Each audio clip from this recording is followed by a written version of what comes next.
Bonjour Jacques, bonjour Isabelle. Bonjour. Tu es un des rares à avoir une expérience du Grand Sud.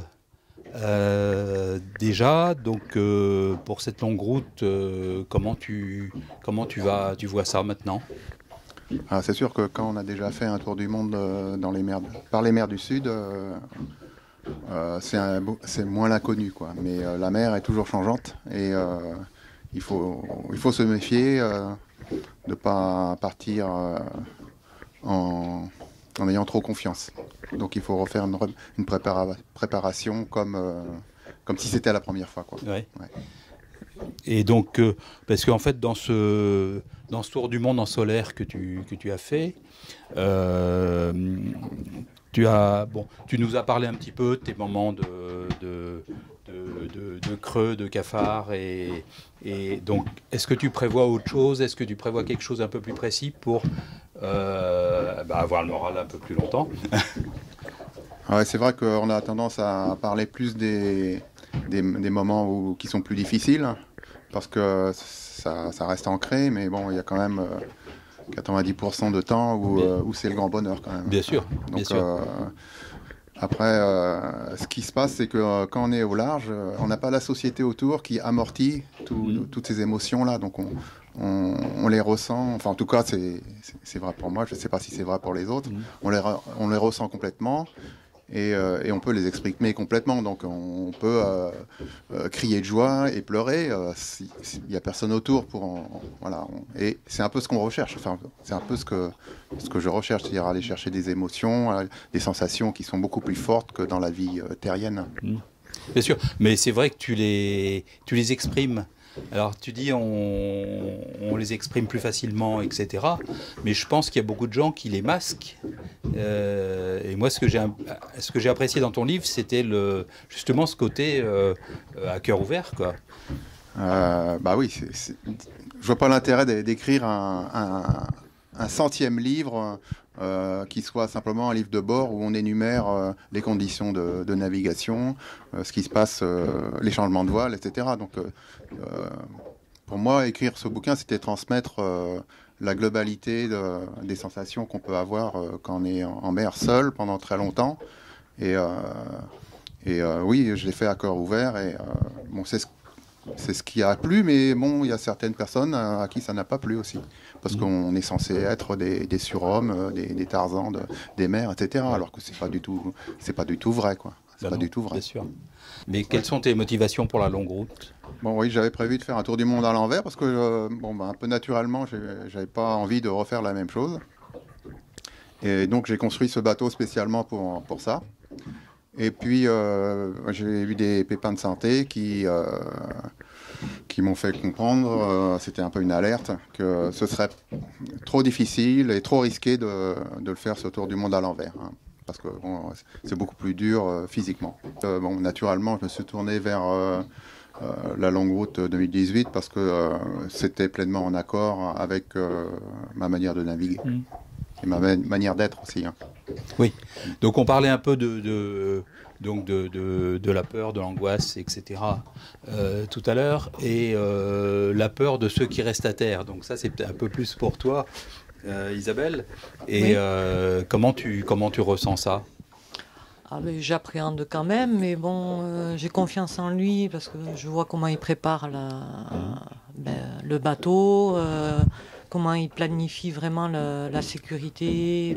Voilà, il essaye de tout prévoir. Bon, on ne peut pas tout prévoir, hein, bon, les aléas. Bien sûr. Voilà. Mais bon, j'ai confiance en lui, donc j'ai pas spécialement peur. J'ai une appréhension, mais je sais qu'il n'est pas tête brûlée, qu'il a quand même la tête sur les épaules et qui prépare ça très sereinement. Donc, je sais pas, voilà, c'est... Bon, le jour où il sera parti, ça va me faire... Bon, on a déjà eu un premier départ, donc là... il a fallu quand même que je digère parce que bon, c'était la première fois et de le voir partir, ça fait quand même un choc, je l'avoue. Mais après toutes les expériences, tout ce qui lui est arrivé, bon, j'ai vu que bon, mais il a pesé le pour et le contre et qu'il prenait, il me posait la question, mais je savais au fond de moi-même qu'il prendrait la bonne décision. Donc on se concerte, mais je sais très bien avec toute son expérience, Oui, que bien de sûr. toute façon, il prendra la bonne décision. Mhm. Mais on a toujours, évidemment, une appréhension. Mais je ne me vois pas lui dire non, tu pars pas, je veux que tu restes à la maison. De Je crois toute que ça, façon. ouais, ça poserait problème. Exactement. J'imagine. Et toi, Jacques, tu prépares ça d'une manière un peu précise ou Alors, ce qui est très important, l'éloignement pardon. Ce qui est très important, c'est donc maintenant on a des moyens de communication qui sont beaucoup plus faciles que même il y a 10 ans. Oui. Mais ce qui est très important, c'est de préparer cette communication et de dire aux gens qui restent à terre comment ils doivent communiquer, ce qu'il faut dire, ce qu'il ne faut pas dire. Il faut qu'ils se rendent compte qu'un petit mot qui est reçu au milieu de l'océan par le marin peut être interprété de plein de manières différentes et qu'il faut faire très attention à la manière dont on dit les choses et ce qu'on dit. Parce que c'est nous, on communique essentiellement par mail, Oui. donc on peut pas, et quelquefois ça passe. Il faut attendre la réponse pendant 1 heure ou quelquefois plus. Et bon, ça, il faut bien coacher ceux qui sont à terre. Et d'ailleurs, il faut que ce soit filtré. Oui, Parce que d'accord. autrement, c'est pas du tout un avantage d'être en communication. Il vaut mieux avoir aucune communication. L'idéal, ce serait que ceux qui sont à terre imaginent que je suis dans le bateau, et ce que je suis en train de faire à ce moment-là, et que je reçois un message d'une chose qui est complètement anodine pour moi, qui suis en mer et qui, pour eux, paraît très important, quoi. C'est difficile, quoi. Oui. C'est pas du tout le même... les mêmes priorités. Quand on est en mer, là, tout seul, qu'on est complètement isolé, on a... Tout paraît futile. Tout ce qui se passe à terre paraît très futile, en fait. Je pense que c'est futile, mais à terre, on s'en aperçoit pas. Voilà, c'est ça le problème. On se Donc, polarise sur des trucs qui sont complètement ridicules, quoi. Oui. Et je pense qu'en mer, de toute façon, t'élimines tout ça, forcément. Ah oui, et puis alors s'il y a quelque chose qui nous fait replonger dans ces choses-là, au mauvais moment, bon, ça peut avoir un effet négatif sur le moral ou sur le. Et puis bon, comme je disais tout à l'heure, moi je pars en mer pour retrouver des sensations, des émotions, le fait d'être seul, d'être face à soi-même. Moi, je pars pas pour aller communiquer en permanence, quoi. Bien sûr. C'est juste. En fait, les appareils de communication, je les ai mis parce que les gens à terre me l'ont demandé. Autrement, Oui. je serais parti. Moi, j'en ai pas besoin. Ça m'aide pas. Hein. Non, c'est sûr. Non, ça aide pas. Construire un bateau, c'était quand même quelque chose qui me travaillait depuis longtemps, mais j'avais jamais osé, quoi. Ça me paraissait vraiment très difficile. Et puis, il faut pas se planter, quoi. C'est clair, beaucoup d'argent. Et puis, finalement, je me suis lancé parce que j'ai été visiter des chantiers, des gars qui construisaient des bateaux. Et puis, ensuite, le projet de faire le tour du monde à l'envers est né. Donc, travailler sur le cahier des charges, le partager avec un architecte. Et puis, après, c'était parti, quoi. Donc le bateau, il est un petit peu plus grand que Fréquence Jazz, mon ancien bateau. Il fait 10,40 m. Donc il est en contreplaqué renforcé de tissu de verre. Oui. Et tout le bois est protégé par de la résine époxy. Donc ça, c'est le principe. Ça permet d'avoir un matériau léger, très performant, très solide, très rigide. Facile à travailler pour un amateur. Il n'y a pas besoin de grosses machines, de machines à bois. On peut tout faire avec des machines électroportatives. D'accord. Tout simple, quoi, voilà. Bon, ça m'a pris 21 mois de travail acharné quand même. Ouais. D'accord, et donc ces caractéristiques un petit peu... Donc 10 mètres 40 de long, 3 mètres 50 de large. Il y a un bon tirant d'eau de 2 mètres 50. Parce qu'initialement, il est fait pour bien marcher au près. Hein. Il est assez léger, 3 tonnes 5 à vide. Et aux alentours de 4 tonnes quand il est en ordre de marche. Alors le roof a été dessiné dès le départ pour pouvoir recevoir des panneaux solaires souples.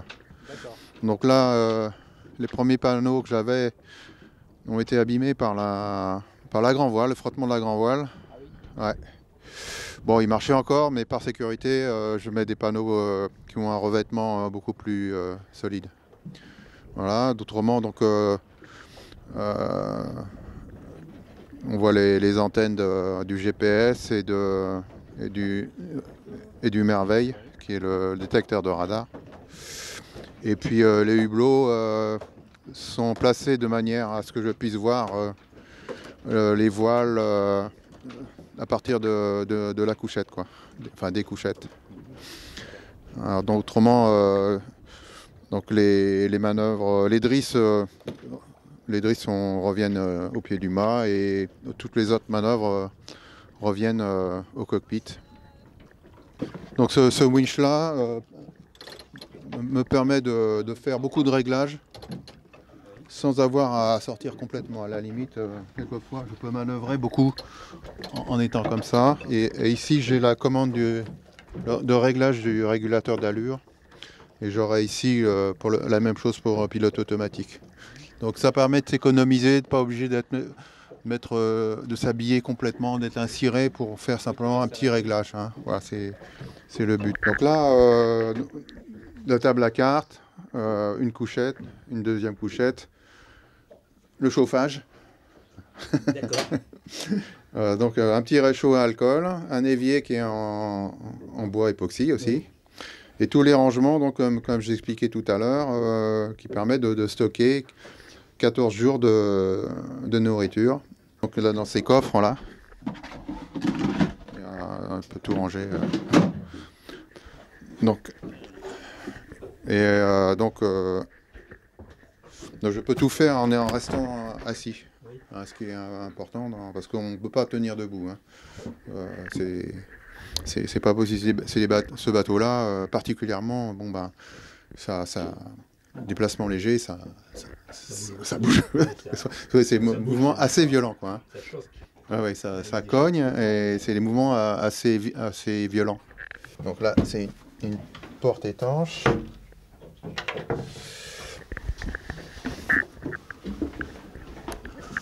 Donc là, c'est là où je stocke principalement les sacs de nourriture d'un côté et de l'autre. Donc, donc les coffres sont fermés par des toiles. Donc les crochets sont à l'envers, c'est-à-dire qu'en cas de chavirage, ça va venir amortir comme ça le truc. Voilà. Et puis devant, c'est les voiles. Hein. Donc ce qui sera dans le futur une couchette double, c'est pour l'instant la soute à voile, avec à l'avant encore 2 cloisons étanches, donc celle-là, puis encore une autre. Donc là, pour moi, le départ, c'est dans un peu moins de 7 mois, donc j'ai le temps d'encore améliorer, encore faire des modifications. Ça vient toujours trop vite, mais ça s'accélère surtout. Le temps, ouais. Donc il faut voir ça tranquillement, mais ne pas se laisser, ne pas s'endormir, quoi. Oui, c'est ça. Mais en même temps, il faut pas hésiter à remettre en question des choses qui sont pas nickel, quoi. Ouais. Après, une question de moyens aussi. Hein. Il y a des choses, ça je peux pas le faire parce que j'ai pas les moyens. J'aimerais bien avoir un nouveau SPI, mais je peux pas. J'ai pas de SPI, c'est pas grave. Il y a des choses, voilà, faut qu'il y ait un ordre de priorité dans tout, quoi. La priorité, c'est la sécurité, c'est de revenir. Autrement, il est très simplement équipé. il n'y a pas beaucoup d'électronique. Ouais.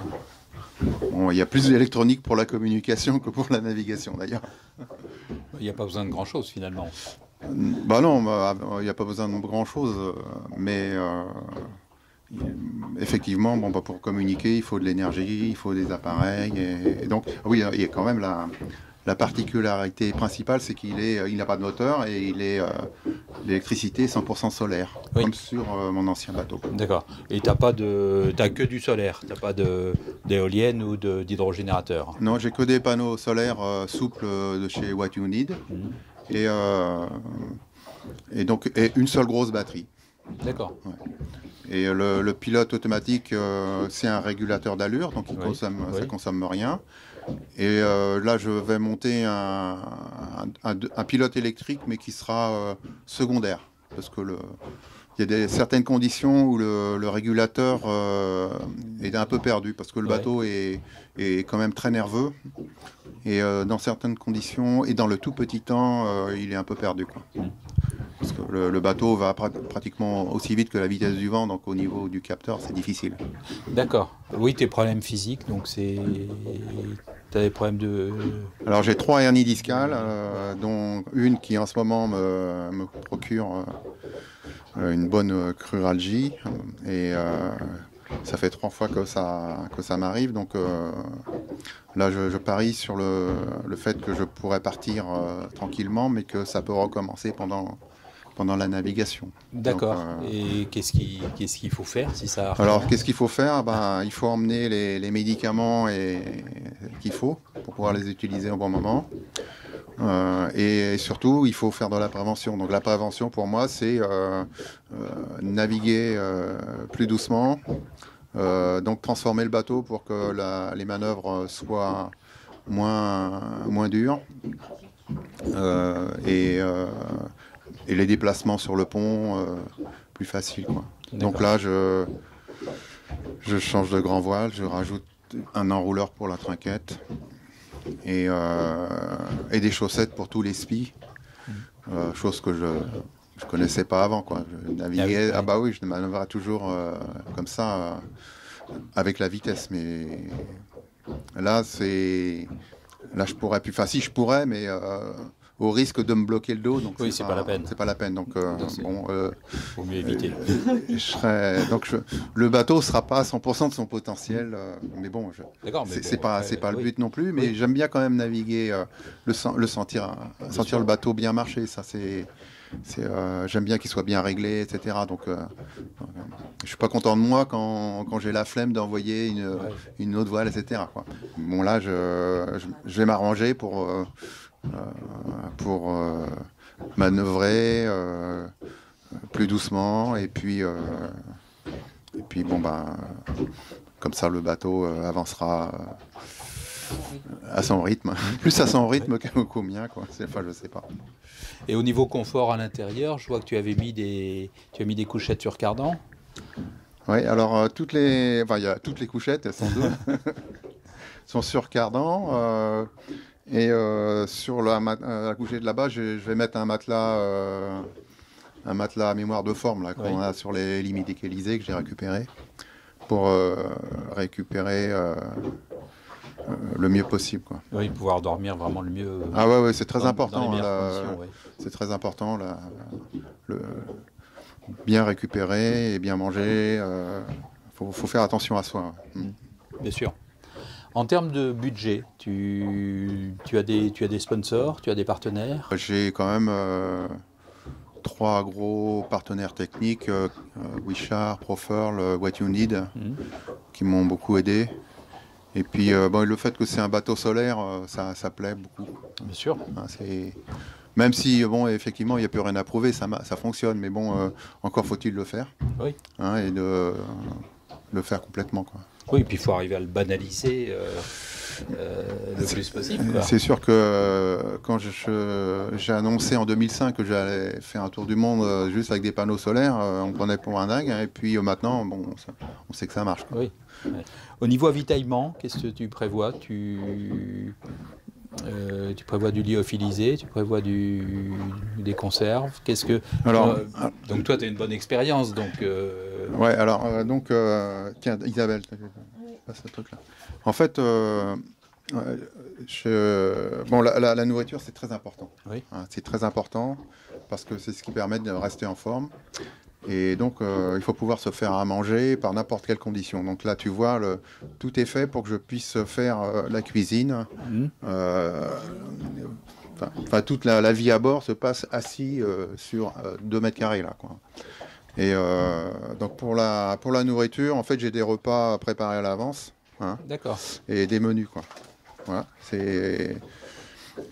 et tout ça, c'est emballé dans des sacs pour 14 jours. Ok.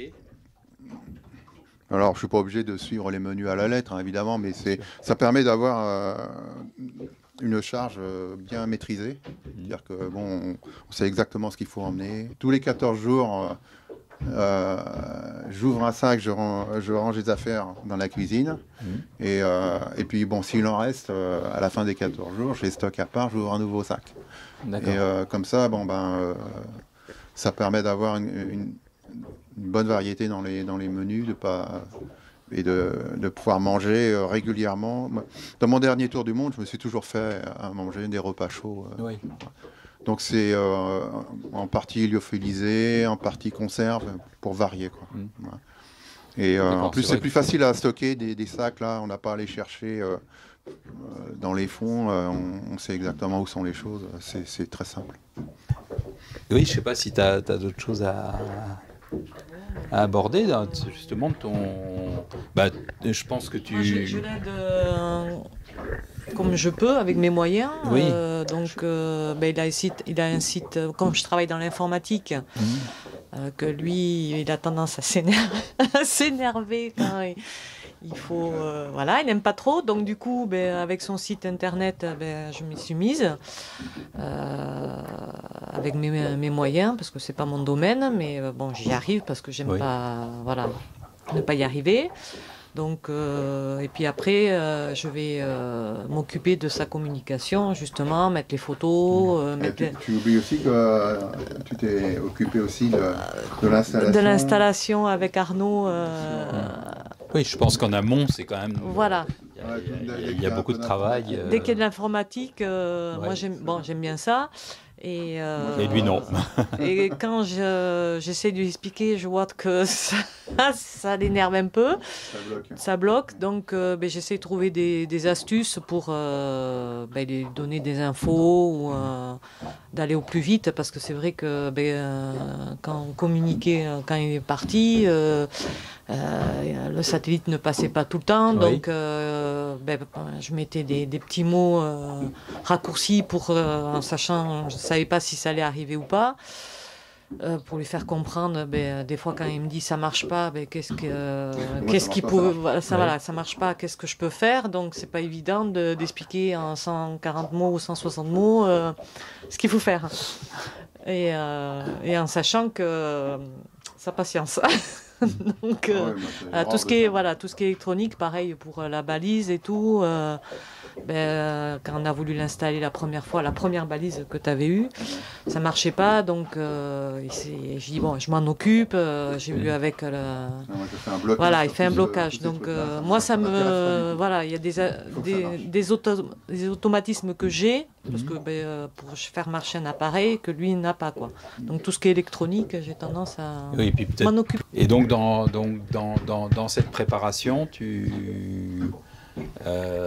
je pense qu'au niveau de l'alimentation, tu es bien partie prenante sur oui. Là, je lui prépare des confitures, parce qu'il adore les confitures, donc dès que je peux, j'en fais. Oui, d'ailleurs, on a des arbres fruitiers dans le jardin, on en a replanté, là. Voilà, on a replanté. On t'emmène pas les arbres quand même. Non, mais il reste à la maison. T'emmènes que les fruits ou les confitures. De la longue route 2018 et de ce qu'avait initié Moitessier. Oui, de planter des arbres, oui, bien sûr. Des arbres fruitiers, mais c'est vrai que bon, déjà pour la confiture, c'est bien. Il y a encore du boulot quand même. Oui. Et justement dans la prévision des menus Et tu... Je me suis inspirée de ce qu'il avait fait lors de son premier tour du monde. Oui. J'ai une personne chez Leclerc qui participe à sa manière parce qu'il aime bien le bateau, donc dit oui, vous pouvez me demander, faire une liste. Bon, ce qui est important, c'est que en faisant une liste, on n'a pas à faire tous les rayons parce qu'on s'est amusé avant de partir. Aller faire les courses, c'est fastidieux, ça prend du temps. Alors que bon, c'est vrai que maintenant, si on donne une liste à un magasin, Oui. voilà, on n'a plus qu'à aller chercher, quoi. Donc, En même temps, c'est quand même très important. Voilà. La nourriture, c'est Bien sûr. très très important. Oui. Et ne pas avoir ce souci-là de dire qu'est-ce que je vais manger, comment je vais le faire, etc. C'est hyper important. Voilà. Parce que c'est ce qui donne l'énergie, quoi. Bah, bien sûr. Et puis en plus, ça rythme les journées. Bon, ça fait partie de la vie, quoi, en mer, quoi. C'est très important. Quand on prépare un tour du monde comme ça, chaque détail est important, quoi. Tout est important. C'est difficile à faire comprendre aux terriens. En fait, la meilleure des préparations, c'est d'alterner navigation et bricolage. Voilà. Il faut être dans... faut pas partir comme ça. Il faut naviguer sur le bateau, des navigations assez courtes pour pouvoir se rendre compte, tiens, là, ce détail-là, il faut que je le refasse, paf, on revient au port, on bricole. Oui. C'est le meilleur. La mise au point des bateaux de course, c'est ça. Bah, bien sûr. Ok. Voilà. Et ben, je vous remercie bien tous les deux.